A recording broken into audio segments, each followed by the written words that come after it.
Ito ang mga sangkap na ating gagamitin. Painitin muna ang kawali bago ilagay ang mantika. Pagkatapos uminit ang kawali, ilalagay natin ang mantika. Ilagay na natin ang bawang. Haluin ng kaunti ang bawang. At ilagay naman natin ang sibuyas.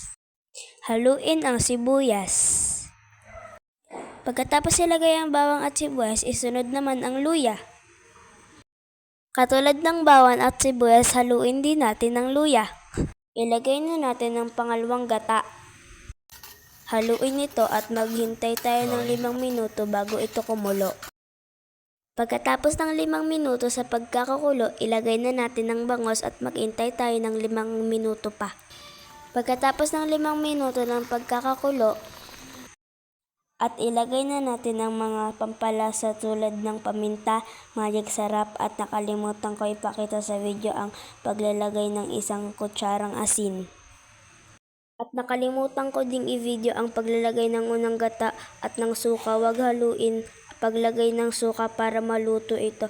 Hintayin na lang kumulo at luto na ito. Please like and subscribe!